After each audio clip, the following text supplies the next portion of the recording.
And once again, I was just like, wait a second, I own 55 acres of land in Alabama for $1 million, which is the same price as my single family home in California. So once again, it just kind of like, I didn't know this even existed, right? I've only been in California, that's all I knew. That one has roughly around like about 45-ish units there.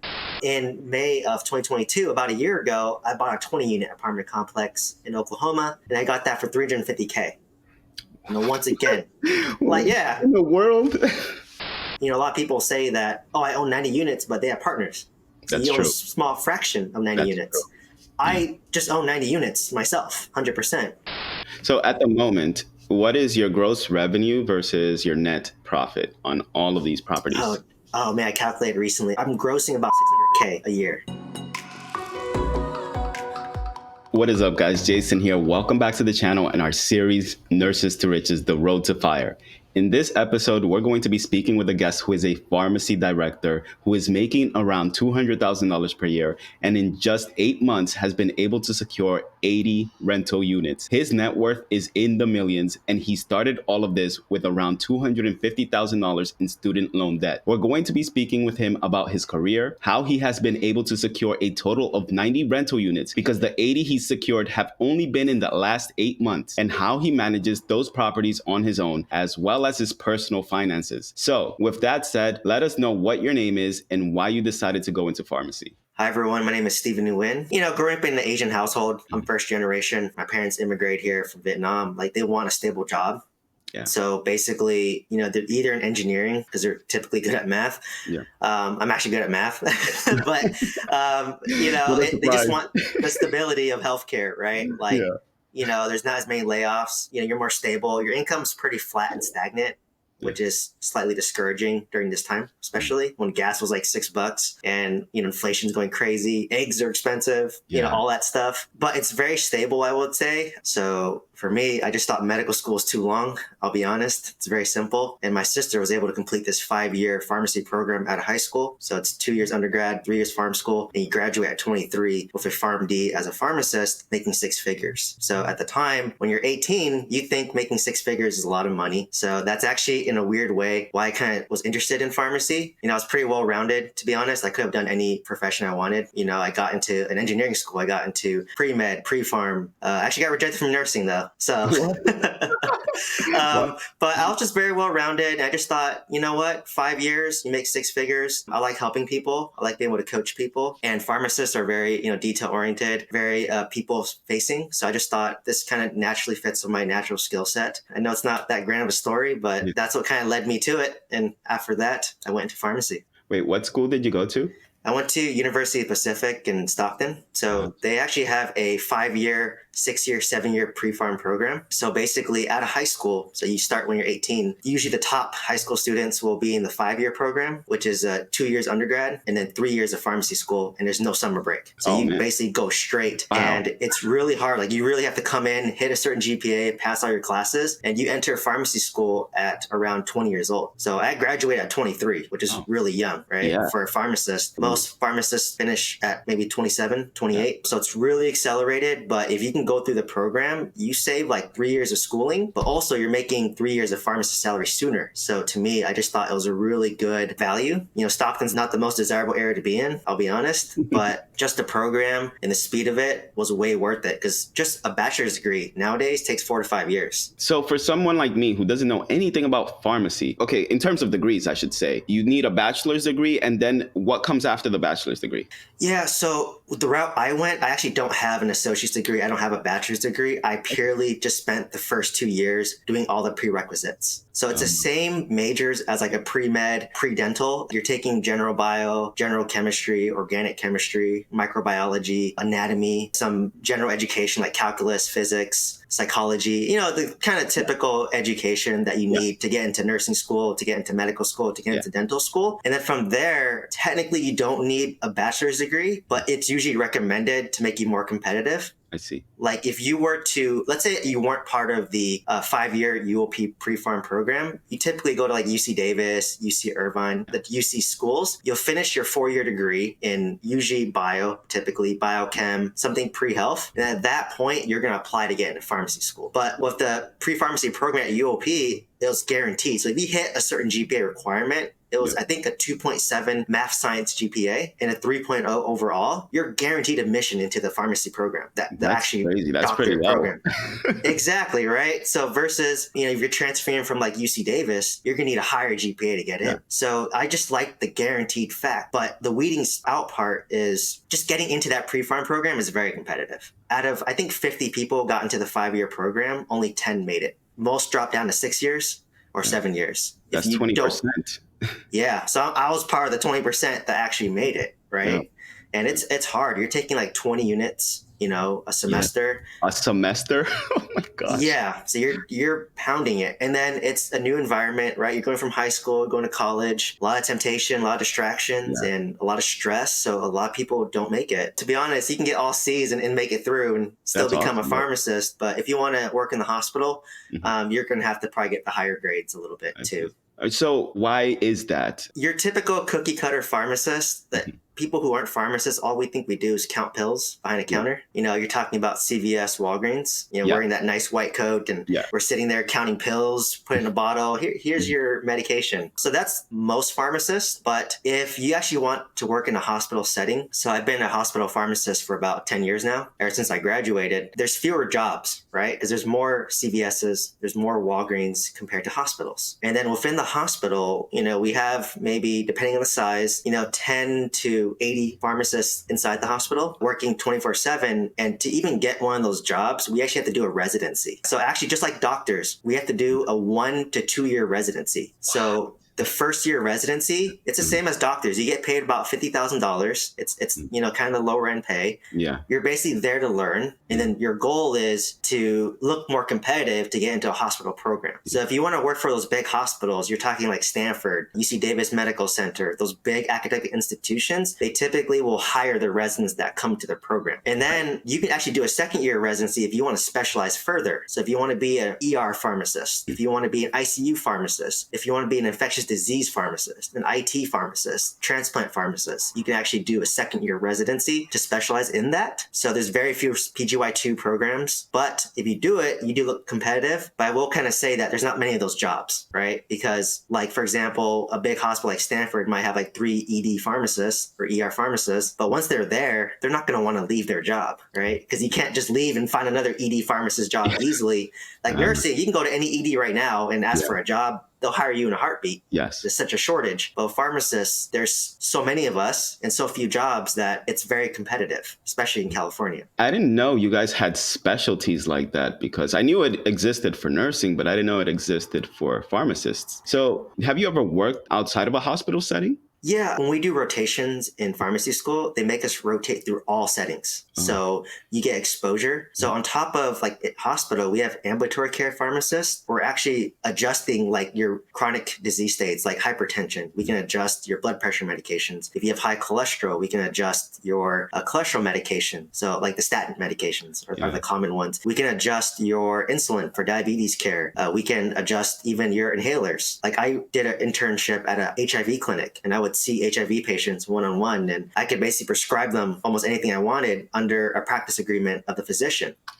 So I think what a lot of people don't realize is pharmacists actually, we're technically doctors. So technically I'm Dr. Stephen Nguyen, but we usually don't really say our title because people say, well, you're not a real doctor. But we do go through a lot of education, a lot of training. We're basically the drug experts. And as you know, working in a hospital, like 99% of the hospital touches medication. There's a lot of roles in pharmacists that people don't know about. Like you can work for big pharma, like Gilead, Genentech. Yes. You can work for insurance companies like Blue Shield, Medi-Cal, and doing formulary review. So there's just a lot of opportunities out there. It's definitely not as much as nursing. There's a lot more nursing jobs out there. Yeah. I got laid off twice actually, working at hospitals during COVID. So I kind of experienced, the instability side a little bit, but overall, like, I can always find a pharmacist job anywhere. It pays roughly around the same. And, that's guaranteed money, right? That in case other things I do fail, that's always my, backup. You basically read my mind because I was going to ask you, how did you guys manage during COVID? And you said you were laid off. Were they just trying to cut down on staff so they could save some money? Yeah, so you hit the nail on the head. So basically during COVID, what happened? A lot of people were too afraid to leave the house, right? Especially during lockdown in California. I remember when we first locked down, we actually locked down my birthday. Oh,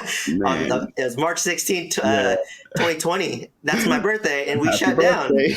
down. Happy birthday! Can't go anywhere. So literally, we shut down, and people were too afraid to go to the ED, right? So people were having heart attacks at home because they were too afraid to go. And then all those elective surgeries that are non-urgent, they were canceling that. And most hospitals, that's how you make money. You make money through ER visits, and you make money through those elective surgeries. That's the bread and butter. And when you cut that out, they look at pharmacists like, oh, these guys are expensive, right? Like we're not cheap. We don't do as much overtime compared to nursing. But we're just expensive overall as a base salary. So we're usually the target for administration. And they just said, you know what, you have to lay off, 6 staff. And, fortunately, I was one of the 6 that was let go. So it was eye-opening to me. I was told that this was stable. I grew up in the Bay Area. Everyone's a software engineer. And those people, if you don't know, they make so much money. All right. Now I actually want to get into the money side of everything, right? Let's talk about your income as a pharmacist and the history of your income, because I want to know where you started and where you're at now. And then we'll talk about why you decided to dive into other forms of investments and not just focus on your W-2 job. So how much did you earn in your first job as a pharmacist? Yeah. So I graduated back in 2013 and I made about $120,000. Starting. That's a lot of money. But I came out with $250,000 of student debt. Oh, ouch.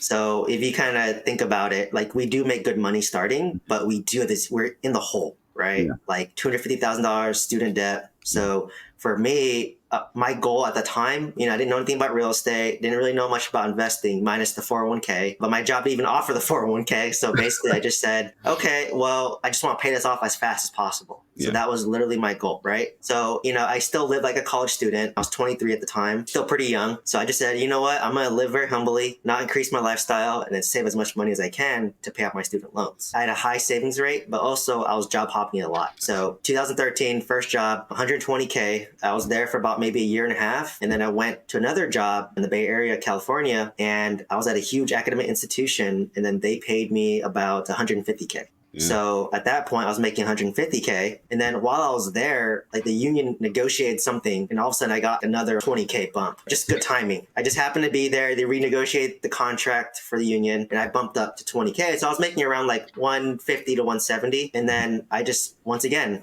saved more money, spent the same exact amount. I think I was spending about $1,000 a month was my expense. Wait, I was fortunate. But you didn't have any kids. You were single. You remind me of the story of one of these nurses. He was a travel nurse in one of my first episodes. And he's actually a moderator now. He goes by the name Poke on our Discord channel. But he was saving $12,000 a month. And he's single, but he was saving that much. And last year, I think he made $350,000 plus because he was putting in a lot of hours. And his investment rate is insane. He's saving 70, 80% of his income. So, I mean. Yeah, I'm actually saving around that much as well. But yes, the context I had was fortunately I had a place to live. I just lived at my home that I grew up in. So I was very fortunate to have that. And I was I had no rent, right? Because I was living at home. Yes.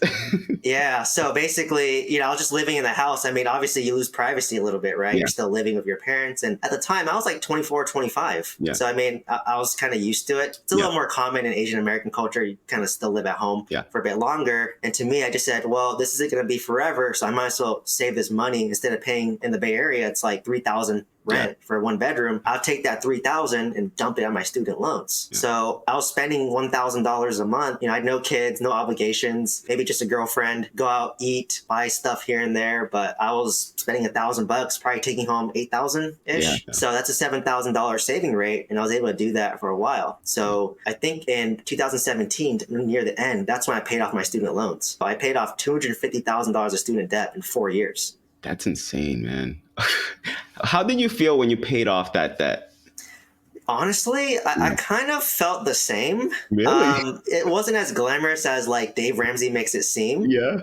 But to me, it was just the discipline of just living off $1,000 a month, saving the difference and dumping it into your debt. So Because like you said, the first 4 years, all I knew was pay off student debt, pay off student debt. Yeah. So once I removed that, I said, well, now what's next? Mm-hmm. Yeah, because I remember when Monica and I paid off all of our debt, we were paying close to $4,000 of debt each month at the height of it. And we were like, we can't keep doing this. So we paid it off in 1 year. And when we made that final payment, I'm like, damn, we have like an extra $3,000 to $4,000 per month now. We need to start investing this. And that's what we started doing. Now I'm working fewer hours at work because I want to invest more time in growing our business. So, okay, so you were making about $170,000 a year when you moved to the academic hospital. And how long did you stay there before you decided to move somewhere else? Yeah, so I'm a notorious job hopper, unfortunately, but I was probably there for about 2 years. Then I assumed my first director of pharmacy position. At that point, my salary jumped up to around 180. Was there for about another 2 years, and I jumped to another larger hospital where I was making around $210,000. Wow. As a director of pharmacy, and that was back in 2019. And then since then, I relocated over to Southern California. They pay less here, so I'm getting between 170 to 180K as a pharmacy director in Los Angeles area. So I took like a 40K pay cut, which was a huge pill to swallow. But just because it's cheaper here, relatively speaking, in Los Angeles versus the Bay Area, houses are a bit cheaper here. So they did cut my pay down. So, I've kind of been safely saying I'm hovering around 180K. How many hours a week were you working at these jobs? So when I was a regular pharmacist, it's hourly. It's just typical 40 hours a week unless I picked up overtime. There's not as much overtime in pharmacy compared to nursing. We don't get, time and a half double time that I see all the ER nurses doing like crazy. Yeah. If I had the opportunity, I'd probably be doing it. But that's a California thing. You should be getting the time and a half. Wait, how many hours a day are you working? So we do 8 to 10 hour shifts, but it's only an hour and a half. But I think we don't have double time. It's like very rare for us to have double time. Like what we typically do is we have a sick call. We just make all the current pharmacists just cover it without overtime. Damn. So that's because I guess you have pharmacists available. Dude, like every day that I come to work, we are short staffed every day. And sometimes I'm like what we call a team lead, which is basically a nurse that's directing the flow of patients and assigning tasks to nurses. And when I'm in that role, I often find myself going to what we call the doc box, is the office where all of our doctors sit, putting in the orders and communicating with other departments. I go in there and I apologize often to them. And I say, listen, guys, this is the deal. We're short staffed today. We are trying our best, but we probably won't be able to bring your patients in from the waiting room as quickly as you'd like us to, because we don't have the staff to take care of these patients. And they're like, man, we totally understand. You guys always do whatever you can, and we're not upset with you. So do whatever you can, and we'll take it from there. That's okay. Yeah, that's kind of the same. I mean, there's not... Even at my hospitals I work at, there's always a nursing shortage. Every time I hear from the nursing leaders and directors and managers, pharmacists, we usually don't really call out sick for the most part. Really? And usually someone's willing to pick up the overtime because it is rare. Yeah. So like usually we have no issues. And, pharmacy, we don't have ratios like nursing. Like, nursing is like 5-1, ICU is 1-1. But for pharmacy, it's kind of like whether the census is like 300 or 350, usually our current staff can kind of handle that load. It's a little bit more flexible pharmacy, I'd say. Like even if we have like a sick call, sometimes we just can pick it up if it's slow, like without covering it at all. So it's a little bit different, I'd say. But, despite that, we still get scrutinized because, we're high base salaries, right? Yeah. Yeah, you're right. So after you paid off all of your debt, did you invest the money, leave it in an account and not touch it? What were you doing with your money? Because you said you were saving about $7,000 a month, but then you paid off the debt and that $7,000 was still coming in. What were you doing with it? Oh yeah, at that point I was just buying Lamborghinis and Audi R8s, right? That was my dream car, so I can pose in front of it. Are you serious? No, I'm just kidding. I believed you for a second. No, ironically, I still drive the same car. Okay, wow. From my graduate pharmacy school, same car. 10 years postgraduate. But no, so the natural progression was, I wanted to buy my own house to live in. So I didn't have to live with my, parents anymore. So what I started doing was in the Bay Area, the average cost of a home back in like 2017 was around $1 million. So my goal was to save up $100,000 for 10% down and basically house hack the property. So house hacking is I lived in the master bedroom and it was just me, right? No kids, no family, all that. And I had a 4-bedroom house. So I would live in the master and then rent out the other 3 bedrooms. So that's what I did, right? I just saved up for about, $80 to $100,000. And then I started looking for a house. I found an area that was kind of like East Bay area, Dublin, Livermore area. Mm-hmm. And I found a house for about $800,000. And then I just made a bunch of offers on houses in the areas that I liked. And eventually I got one, bought it with 10% down. So I put around 80K down and lived in the master bedroom, advertised those 3 other bedrooms on like Facebook Marketplace and Craigslist. And then, people would call me and reach out to me, and then I would screen them. And then I was renting them out for about $1,000 per room. I was basically getting about $3,000 a month. That basically covered my mortgage payment. So I just had to cover the property tax, the insurance, utilities, HOA. And that was probably around $1,500 month for me. So I just said, okay, I'm living in this house. I'm only paying $1,500 a month, and I'm paying it to myself. And the cost of rent in that area is $3,000 for a 1 bedroom. So not only is my cost in half, I'm building equity. I own this asset. So that's what I did. That's how I got started in real estate. I just bought a house to want to live in, house hacked it, and then I would rent out the rooms. So do you still own that home? Yeah, I own the house till this day. I bought for $800,000. It's worth $1.3 million now. Oh, man. So I went up by $500K in about 6 years. Wow. How much do you owe on it now? So I probably owe around $600,000 on it. Yeah. My monthly all-in cost, I think it cost me around $4,000 to own that property, and my rent's around $4,000. Yeah. So I'm kind of breaking even, slightly negative. Yeah. That's typical in California. At best, you're going to be breaking even or slightly negative. And if I have to do any repairs or expenses, then obviously I'm slightly negative that day. But because I still work my W-2, I can afford to take those hits. That's and true. To me, it's like totally worth it. Like I can totally just sell this asset right now and cash in on that $500,000 of equity, and then trade up to like bigger apartment complexes, right? That's what I'll probably do in the future. Yeah. So, I'm typically buy and hold. I don't like to sell my assets because I do see that over time, real estate goes up. So it's long-term game. And that's what's kind of hindering me to my path to fire is like, I have a bunch of like negative cash flow single family homes in California, but like I said, I can 1031 exchange these into like apartment complexes that will make cash flow. Yeah. Right. So it's like, I call them little piggy banks that one day I'm just going to smash it, cash it in. Because if you buy single family homes out of state, like you're not going to appreciate by $500,000 in That's 6 true. years. Yeah. Most of those homes are cheaper than, that price. So people bash on California a lot, but where else can you see that crazy appreciation? I see. Makes sense. So after you purchased that house, what did you do? This is where my scaling starts to begin. So I repeat the same process, right? I got another job near San Francisco, and I just said, you know what? I want to move because I don't want to commute an hour and a half. Yeah. So I did the same thing. I looked for a house. It was actually a makeshift duplex, which is very common in San Francisco. And I got a house for $1.1 million. I down 10% again. It was about $110,000 down payment. It was about maybe a 2-year gap between my first house and my second house. So I saved up again, right? And same thing. I lived in the master bedroom, rented out the 2 other bedrooms on the upper unit. The upper unit was 3 bedroom, 1 bath. And I had a lower unit that was a separate entrance, 2 bedroom, 1 bath. So I rented out that lower unit to 4 college students for $700 each. So I was getting $2,800. And then I rented out the 2 bedrooms upstairs for about $1,200 each. So I was getting $2,400 up there. So I was getting around $5,400 a month in rent. Yeah. And once again, that covered my mortgage, right? I just had to cover my property tax, the utilities, and insurance, and all that stuff. So once again, I just did the same thing. And the house that I was used to live in, I just rented that whole house out to my current tenant who's still there. So I just repeated the process. And to be honest, I repeated that process another time when I moved to LA. Same thing, right? I bought a house,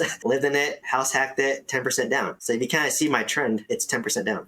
Now, for somebody who said you're introverted, how are you able to allow people to live in your house if you're so introverted? Don't you feel uncomfortable initially? Yeah. So for me, I actually picked people that were never home.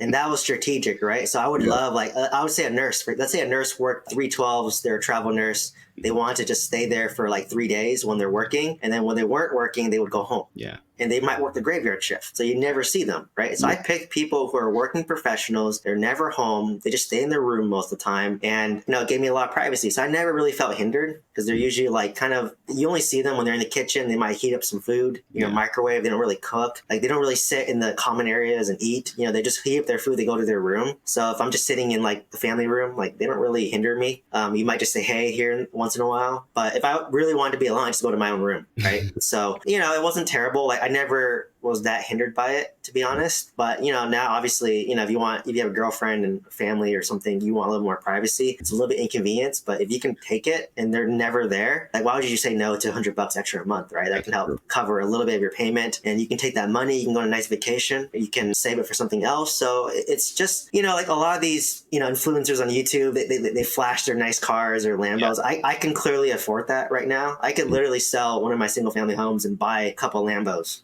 Yeah. Right. Like that's I can do that. But like for me, it's just like, it doesn't really bring me that much more happiness if I were to own a Lambo. Like if anything, I'm more stressed if I hit a curb. I'm like, geez, I hit the curb. If I get caught speeding or I get an accident, like they're going to want to sue me because they assume I'm rich.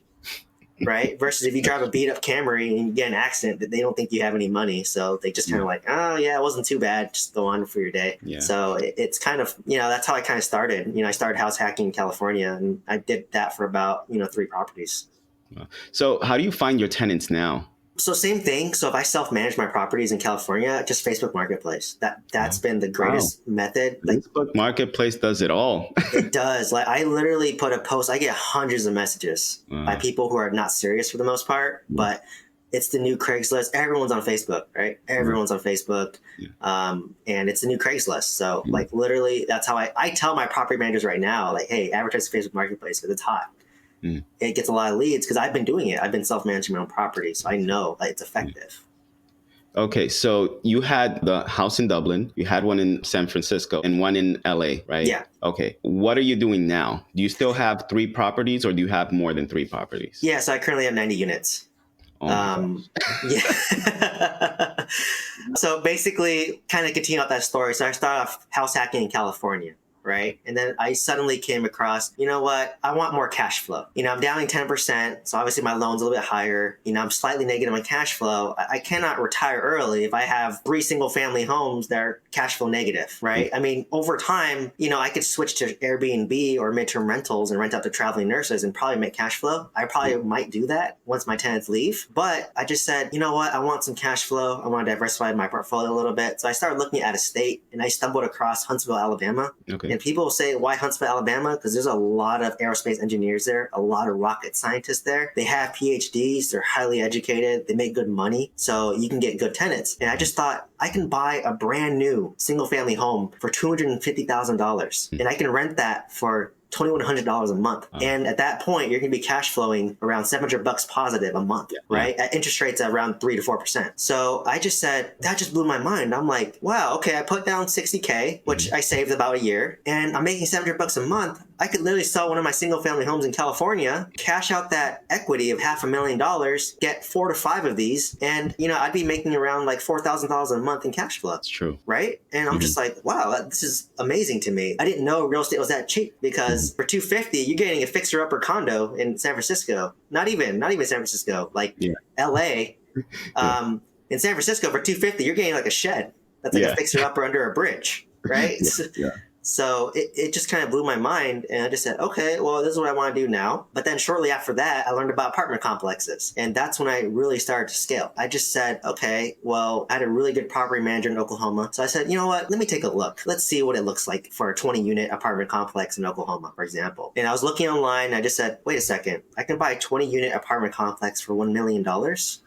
Once again, that blew my mind. I'm like, all my single family homes that I bought were like $1 million. But I can own a 20-unit apartment complex that rents for like $700 per unit. My gosh, that's insane. Right? And I'm just like, whoa, like I could make like $14,000 a month. That's gross, not net, but gross, gross. But just like, okay, why would I buy a single family home in California where I can rent that out for maybe $5,000? For the same purchase price, I can get it for $14,000 gross. That's true. And there's less risk because if I have one tenant leave, I still have 19 other tenants paying me. Versus my single family home, I'm either 100% occupied or 0% occupied. Right? So, or they could be living there and not pay you. And then you're technically 0% occupied despite someone living there.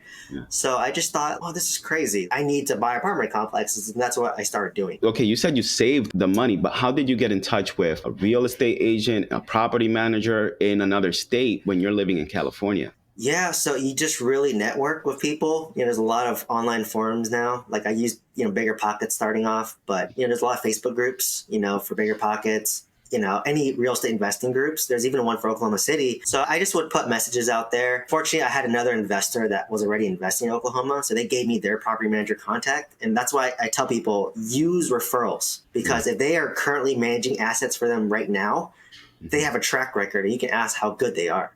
So I got that referral. And then once I had that referral, I just started looking for the deals. So that's what I did. I actually sent out mailers. So I sent out 300 mailers per month for 6 months. And that's how I got 2 apartment complexes off market that I currently own right now. And what a lot of people don't know, and this is going to get really into the weeds, I know, but when you buy a single family home, duplex, triplex, fourplex, the value of those is based on the sales comps. Yes. So if you sell it, it's based on what your neighbor's house sells for. Yes. They don't care if one single family home rents for $10,000 a month and the other one rents for $1,000 a month. The bank doesn't care. It's valued the same. You take that same example for apartment complexes. If you're getting $5,000 a month in rent and one's getting $10,000 a month in rent, the one that's getting $10,000 a month in rent is worth double the one that's worth $5,000 a month. So once I understood that, I was like, okay, if I can increase the rent, I increase the value of my apartment complex. And what do? Right? So for example, my 26 unit that I bought it off market through a letter I mailed out. I had no real estate agent involved, right? Keep in mind, I'm still brand new, right? I'm a pharmacist. I'm not a realtor. Basically negotiated with them directly, made an offer price. Oklahoma, the real estate contracts, they're online. They're free. You just Google it, just standard generic template, and basically submit those forms to title. And then even if you mess up, title will tell you like, oh, hey, you messed up right here. Can you fix that? And I bought a 26 unit for $500,000, which blew my mind. People think I'm lying when I say that. I'm like, no, I literally bought a 26 unit apartment complex for $500,000. That's less than the price of our house. Yeah, that's less. That's half the price in most of my houses that I bought, right? And it just kind of blew my mind. And when they got appraised, they appraised at $750,000 day one. So I made $250K equity day one buying this apartment complex. And guess what? The landlord that owned it was only renting the units out for $350 a month on average. What? Those were some lucky tenants. Yeah, like my valet parking in my current apartment complex is $200 a month. That can get me a place in Oklahoma, right? But the market rent was $700 a month. I see. So if I double my rent, guess what I double the value of? The appraised value of your apartment complex. Exactly. So it appraised at $750. It's going to be worth $1.5 million once I'm done renovating these units and doubling and you the bought rent. it for $500. And I bought it for $500, so I tripled the value. Yeah. Right? So I bought it for $500,000. I put in $300K to fix up these units.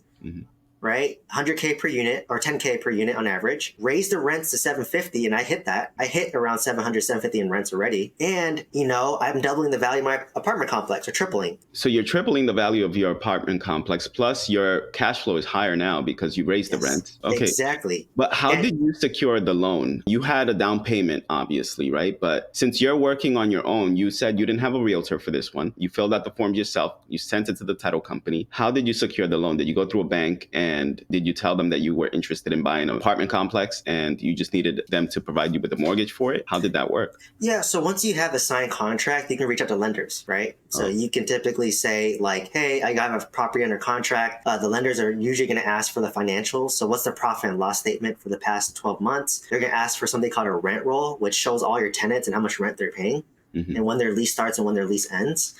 And then from there, they can analyze the deal. Right. But for me, because I know how to underwrite multifamily, I already know if it's a good deal or not. So basically, when I underwrite it, you look at your down payment, right? So 25% down is typical in multifamily. You cannot do less than 25% down. And then I got a 30-year amortized loan. It's fixed for 10 years. So with commercial real estate apartment complexes, it's only fixed for about 5 to 10 years versus single family home residential, it's fixed for 30 years. I see. So in 10 years, technically, my rate can change unless I refinance it sooner. So that's what I did, right? Once you have a good deal, you bring it to lenders. And if you have a good deal, people will throw money at you, right? Especially back then in 2021, right? Now it's a little bit harder, I'll be honest, going through one right now. But it's back then, you have a good deal, you got great cash flow. Like that thing was cash flowing 10K or grossing 10K a month out the gate. And my loan payment was only like $2,000. So I'm like, that 10,000 will for sure cover that. That replaced your W-2 income right there. Yeah, I mean, there's expenses, right? So typically about true. 5K in expenses. Yeah. So you have 5K net and you have a 2K mortgage, so you're cash flowing 3K a month. Yeah.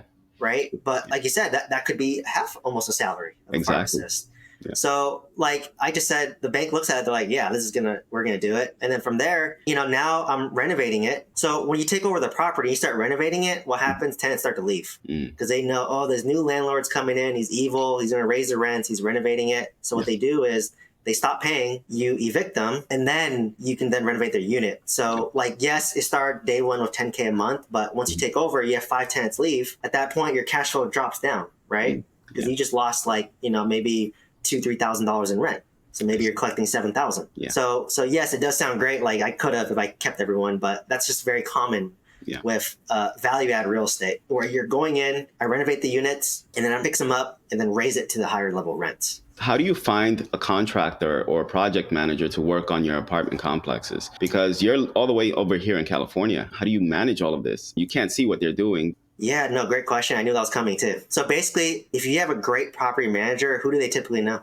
They're going to know a great contractor. Yeah, makes sense. They're going to know great lenders. They're going to know great title companies. They're going to know great insurance companies. If you have a great property manager, I call them your boots on the ground. Yeah. So once you have a great property manager, they will give you the other pieces of your team that you need to assemble. So my property manager is my general contractor as well. So he's a 2-in-1. When I was buying the deal, I actually flew out to see the deal during the inspection period. So we inspect all 26 units. I would walk my property manager and say, hey, how much will we need to spend to fix up this unit? And how are we going to fix this up? So at a high level, when you fix up apartments, kitchen, right? Yeah. Do I need to rip out these kitchen cabinets or can I just paint over them? Painting is cheaper than the other. And you'll be surprised what, sanding, patching up, and painting kitchen cabinets will do. Tenants don't know the difference, to be honest, versus brand new kitchen cabinets. Yeah.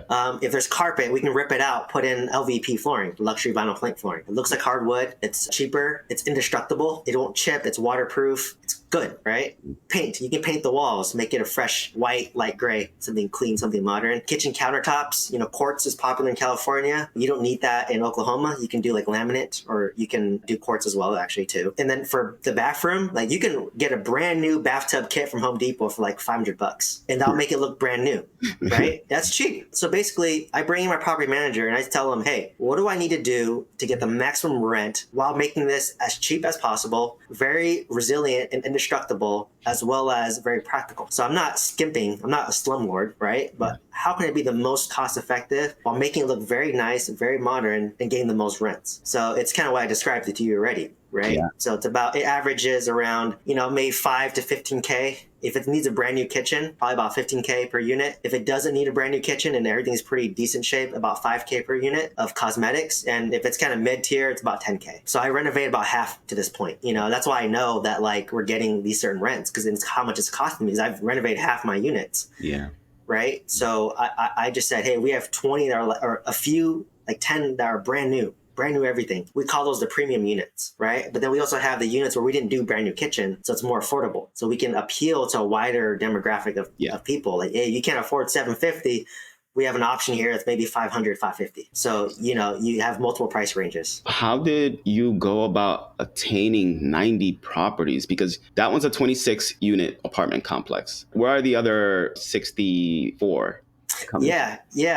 So that's that. So I bought my 26 unit back in, I think, July of 2021. So almost about 2 years ago. Yeah. In November of 2021, that's when I bought my mobile home park. Oh.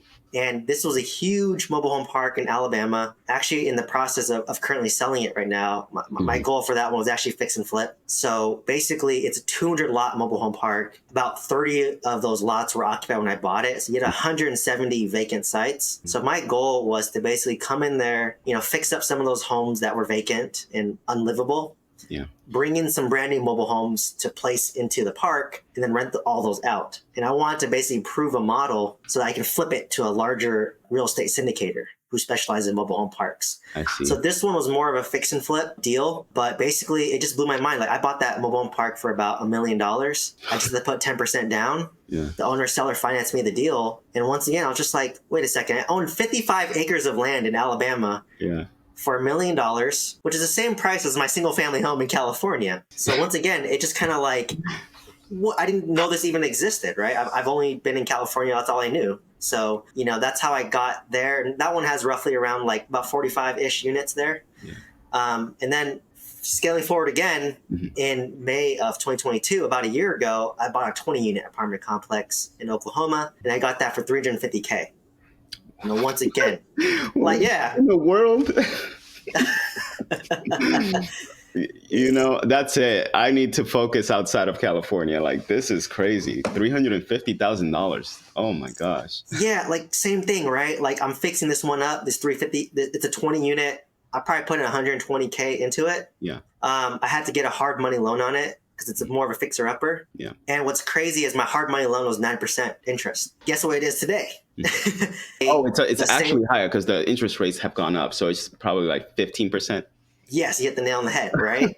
So literally my regular loan on that property is like 8%. And that's a normal loan. Yeah. Right? Yeah. But what's crazy was I bought for $350. I put in $120 of renovation. I'm all in for $470. It appraised at $700,000. My new loan is around $490. So what does that mean? I get back my down payment, I get back my renovation cost, and now I own this 20 unit apartment complex without any money in my deal. Yeah. So what can I do with that money? I can go buy another property. I can go buy another property. So that's how you scale. That's what people don't realize, right? Imagine my 26 unit, same example. It's worth $1.5 million. When interest rates drop down, I can pull out 75% loan to value on $1.5 million. I can't even do that math. Let's just say it's a $1.2 million loan. I'm all in for $800,000 on that loan, on that property. I'll pull out $400,000 tax free. Plus my down payment, plus my renovation costs. And now I have a lot of money that I can go buy another apartment complex and repeat the process. So keep in mind, I'm doing all this without partners. I'm just doing it myself. I don't raise money. Maybe after this episode, I might be able to raise money. But yeah, I don't raise money. I don't partner right now. And I scaled to like 90 units. So, a lot of people say that, I own 90 units, but they have partners. So you own a small fraction of 90 units. True. I just own 90 units myself, 100%. Man. So it's a gradual grind, right? So from 2017 until now, 6 years, I accumulated, 90 units. So at the moment, what is your gross revenue versus your net profit on all of these properties? Oh man, I calculated recently. I'm grossing about $600K a year. Wow. $600K, yeah. Yeah, about $600K a year. But right now, because I'm pumping it all back into renovations, there's not much net or I'm negative, right? So that's what people don't understand. Like if I own 90 units stabilized, you're going to average between $100 to $200 per unit. So you can do the math, right? So 90 times 200, I'm in a higher cash flow market. It's about almost 20K. Yeah. Which is my fire number, right? And this is assuming that you renovate the unit and you did a cash out refinance and pulled out a bunch of money, have a bigger loan, that's stabilized. So give me another like 3 to 5 years, I'll probably get there. Because in the past year, I probably renovated around 40 units between my two apartments and a mobile home park while working full-time as a pharmacy director. But yeah, maybe once I sell my mobile home park and the 20 unit is stabilized, which is near, like I just got the loan approved for the cash out refinance. Nice. And once I pull it out, at that point, every year, you just gradually raise the rents, right? You raise the rents by, let's say $50 per unit times, 20 units. That's how you slowly get there. That's about $1,000, right? Yeah. And that's every year. Yes. So every year, cash flow increased by $1,000. And that's how you stack and compound real estate. So that's how you do it. What would you say to people who are more focused on investing in their 401k versus putting a higher focus on investing outside of like the traditional 401k, like you investing in real estate and property rentals and all those kinds of things, or maybe having a side hustle? Yeah, that's a great question. Like, obviously most of my net worth is built into real estate, but I actually I do all the above. Mm-hmm. It's not just real estate. So I do maximize my 401k every year. Mm-hmm. I've maxed out my 401k every year since I've had a job and since I had access to a 401k. So 20K on average for 10 years, so that's at least 200K. And, I started investing back in 2013 and the stock market doubled. Yes. So, it's about 400K. Nice. Right? So I do 401k. Right? I max that out. I do max out the IRA at $6K a year. I max that out every year. On top of that, I do invest in like Vanguard and dollar cost average index funds. For those who watch Graham Stephan, that's what he's a big advocate for. I do that. I also invest in whole life insurance. I max fund life insurance and you get the max fund those for about 7 years. I do that as well. So I'm not just real estate. I do all the above, right? I'd probably say about 80% of my net worth is in real estate and about 20% is in like stocks and like life insurance and kind of more liquid stuff. So, it's a good mix, right? It's never this or this. Like some people are all about stocks. Some people are all about real estate. Some people are all about life insurance. For me, I'm like, in reality, the truly wealthy people have a little bit of all the above, but obviously with real estate, that's how I built the most of my wealth. Like, I made $500,000 of equity just off one property that I own. Yeah. Like where else could you make that much money that fast? True. So what's your current net worth? My current net worth, I'd probably say it's about $5 million. Wow. And about 1 million is probably within stocks. So, That's like, insane. yeah, And that's in stocks in a brokerage account? that's in like, between the 401ks, my brokerage accounts, the IRAs, and life insurance. What is your ultimate goal in life then when it comes to your finances? Like I kind of had this realization recently. But, honestly, in the moment, my goal was 20K a month passive income net to retire. And why that was because that's 2 pharmacist salary. So, eventually I want to replace that income. But, as I kind of thought about it a little bit more, so in the past year, I haven't bought any real estate, obviously because I'm trying to stabilize these these assets I currently have right now. And I maxed out my capacity, right? I can literally physically not do any more than I can right now between, trying to build social media, trying to, work my W-2 and then manage these 90 units of real estate, right? That's 2 full-time jobs right there. And my goal was like, I just want this like fat fire, super glamorous. But then I realized that I don't live that lavishly of a lifestyle, right? Like I said, I could easily afford a Lambo, and Audi R8's my dream car. I could literally buy that right now if I wanted to, right? I could take all my money out of my 20 unit Compass and buy it cash right now if I wanted to. But it just doesn't really add value to me. So for me, it's really more about that time freedom and be able to travel freely. Like I just came back from the Philippines. Nice.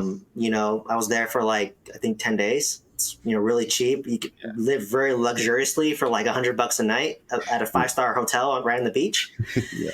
Right. And, I just thought like, I don't really need as much money as I thought.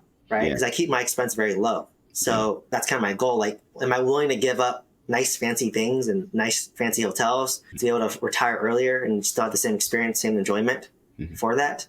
Like instead of getting the $500 hotel, I can get the $100 hotel and still have the same joy and experience, being in Greece or France, for example. I kind of realized the point where I'm like, man, like I could have hit fat fire if I just didn't scale as fast in real estate, right? Because I bought so much units, bought 80 units in 8 months. And that's really fast. And now I'm buying the bullet. I'm like, oh man, I'm like so stressed now because like I'm writing these large checks every month, like $50,000, $100,000 checks every month, which is more money than all of us are used to dealing with. So that really stressed me out. And I was just like, you know what? That's what kind of led me to say that, I need to sell my mobile home park, just lock in the profit that I got. It's not a home run deal, but hey, it's giving me back my money. I make a little bit of profit on it. I learned that's key, right? At this point, I just want to double down on my apartment complexes. I have great property management, very passive. I already know what to do. It's copy and paste and just do it at a more gradual, slow pace and then kind of slow down a little bit myself, right? So once I sell my mobile home park, once I cash out refinance my 20 unit, I'm going to set aside a lot of that money so that I have a large reserve and it can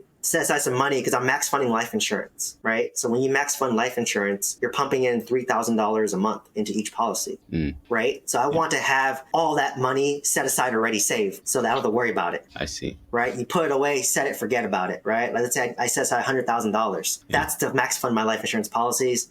Don't touch it. Don't use it to buy real estate. Yeah. And then on top of that, I save another $100,000, for example, to be like, hey, this is my emergency fund in case something happens in real estate. And something always does happen in real estate, right? New roof, $30K, right? Yeah. This thing gets damaged, another $30K. So you want to have reserves. Then on top of that, I would probably save some money because I eventually want to buy another house for me to live in and not pay rent anymore. So how much do you pay currently for your rent? So my rent's about $2,200. But I'm right beachside. I'm like 2 blocks away from the beach. Wow. That's actually pretty decent to be so close to the beach too. Yeah. So it's been great, right? Like if I'm stressed out, I just go walk along the beach. Yeah. And, like decompress a little bit. And it's been nice. And, obviously I can't live here if I have kids and a family. Eventually I have to move back to a suburb if I want to do that. But right now I just thought it's a great opportunity and do that. That's why I'm trying to travel as much as I can. Like despite me spending all this money in real estate, I do spend most of my money goes to traveling. That's us right there too. Yeah, it's and you have a kid that you mentioned, but right now I have no obligations, and I just said, you know what, I built up too many obligations by owning all this real estate. Like, I have enough, right? Like you said, I have enough real estate to hit my fat fire goal, but just give it time and be patient. And that's what's hard about social media this day. They always tell you, oh, if you buy my course, you can make $10K a month in passive income in like 3 months. And I'm like, the only person making money is a guy selling the course, right? Exactly. Exactly. I fell into that stuff. I bought like an Amazon store through a popular YouTuber. Yeah. And like, he's like, oh yeah, you can make like, $5K a month in passive income doing this. I'm like, great. That's half a pharmacist's salary. If that's true, great. No, I lost money and I ended up closing the store. right? So I'm just like, and it'll just cause me more stress than I need. I'm like, this is not even worth my time. I bit the bullet and I paid like $30K for that store. Yeah. And like, it's a big YouTuber actually that's selling it. So for my viewers out there that might be interested in pharmacy or getting into real estate from their field, how can they reach out to you? Yeah, I mean, I can give you a link. I have a link tree that links to all my socials, but basically on YouTube, you just can search at Making Multifamily Money. You can search that on Instagram, TikTok. But I believe for the link tree, it has all my socials. You can get a hold of me. If people place comments, I typically respond to them. And then also my email, it's just datnewin@gmail.com. Once again, I'm pretty responsive to my email. Like, I like interacting with people because it gives me an opportunity to be like, hey, they asked me a question. I'm like, you know what? I'm gonna make a video response to this. So I can post it on my YouTube and create value for everybody. So I actually love engaging with people that want to reach out and want to learn. All right, guys, that's it for this video. If you enjoyed this video, then make sure you hit the like button, subscribe to this channel. And if you want to be a guest in one of our future episodes, click on the link in the description below. And if you enjoyed this video, then make sure you watch all of our previous Road to Fire videos too.